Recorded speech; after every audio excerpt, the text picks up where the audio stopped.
ಇವತ್ತಿನ ದಿನ ನಾನು ಕರಿ ಲೀವ್ಸ್ ಮಟನ್ ಕರಿ ಮಾಡ್ತಾ ಇದ್ದೀನಿ.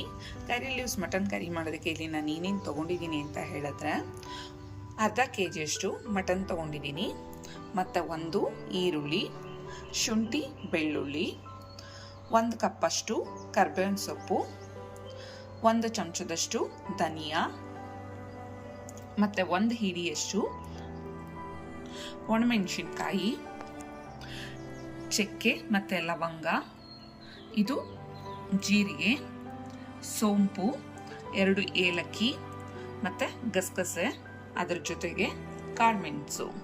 ಇವಿಷ್ಟಿದ್ರೆ ನಾವು ಇವತ್ತಿನ ದಿನ ತುಂಬ ಟೇಸ್ಟಿಯಾಗಿ ಮತ್ತು ತುಂಬ ಈಸಿಯಾಗಿ ಮಟನ್ ಕರಿ ಮಾಡ್ಕೋಬೋದು. ಈಗ ನಾನಿಲ್ಲಿ ಮೊದಲಿಗೆ ಒಂದು ಬಾಣಲಿಗೆ ಎಣ್ಣೆ ಹಾಕ್ಕೊಂಡಿದ್ದೀನಿ. ಇದಕ್ಕೆ ನಾನು ಈರುಳ್ಳಿ ಸೇರಿಸ್ಕೊತಾ ಇದ್ದೀನಿ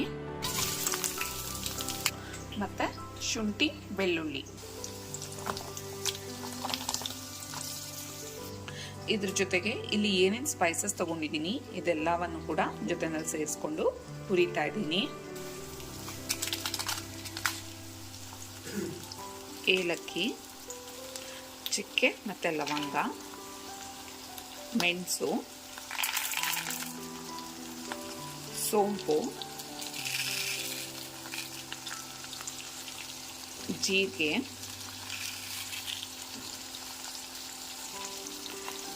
ಗಸಗಸೆ,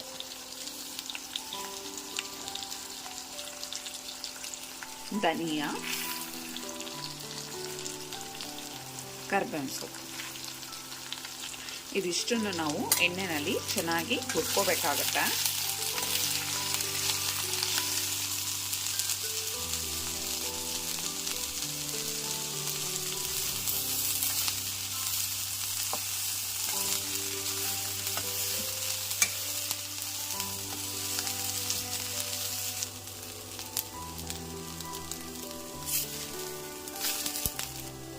ಈಗ ಇದನ್ನೆಲ್ಲ ಹುರಿದಿರೋದಾಗಿದೆ, ಹಾಗಾಗಿ ನಾನು ಗ್ಯಾಸ್ ಆಫ್ ಮಾಡ್ಕೊತಾ ಇದ್ದೀನಿ. ಆಫ್ ಮಾಡಿಕೊಂಡು ಇದು ಸ್ವಲ್ಪ ತಣ್ಣಗಾಗೋದಕ್ಕೋಸ್ಕರ ಬಿಡ್ತೀನಿ. ಈಗ ಇಲ್ಲಿ ಕುಕ್ಕರ್ನ ಕಾಯೋದಕ್ಕೆ ಇಟ್ಕೊಂಡಿದ್ದೀನಿ ಮತ್ತು ಇದಕ್ಕೆ ಎಣ್ಣೆ ಸೇರಿಸ್ಕೊತಾ ಇದ್ದೀನಿ. ಈಗ ಇದಕ್ಕೆ ಹಸಿಮೆಣಸಿನ್ಕಾಯಿ ಮತ್ತು 1 ಈರುಳ್ಳಿ ಎರಡನ್ನೂ ಕೂಡ ಸೇರಿಸ್ಕೊತಾ ಇದ್ದೀನಿ.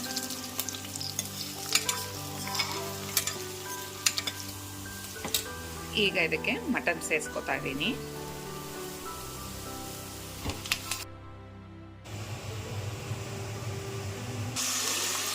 ಈಗ ಇದೆಲ್ಲ ಆಗಿದೆ, ಹಾಗಾಗಿ ನಾನು ರುಬ್ಬಿಟ್ಕೊಂಡಿರೋಂಥ ಮಸಾಲಾನ ಇದ್ರ ಜೊತೆ ಸೇರಿಸ್ಕೊತಾ ಇದ್ದೀನಿ.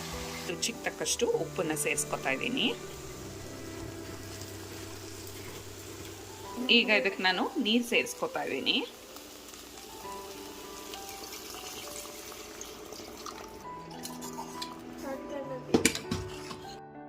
ಈಗಾಗಲೇ ನಾವು ಇದರಲ್ಲಿ ಉಪ್ಪು ಖಾರ ಎಲ್ಲನೂ ಸೇರಿಸಿರೋದ್ರಿಂದ ಮತ್ತೆ ನಾನಿಲ್ಲಿ ಯಾವುದೇ ರೀತಿ ಖಾರಕ್ಕೆ ಅಚ್ಚ ಪುಡಿ ಆಗಲಿ ಅಥವಾ ಬೇರೆ ಏನು ಕೂಡ ನಾನಿಲ್ಲಿ ಸೇರಿಸ್ಕೊತಾ ಇಲ್ಲ.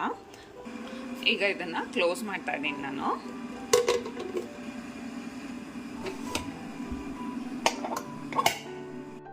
ನೋಡಿ ಇದೆಲ್ಲ ಆಗಿದೆ.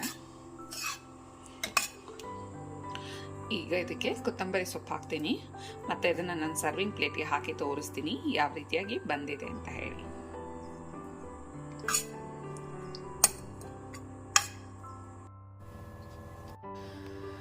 ನೋಡಿ ಕೊನೆಯದಾಗಿ ನಿಮಗೆ ಇದು ಈ ರೀತಿಯಾಗಿ ಬರುತ್ತೆ.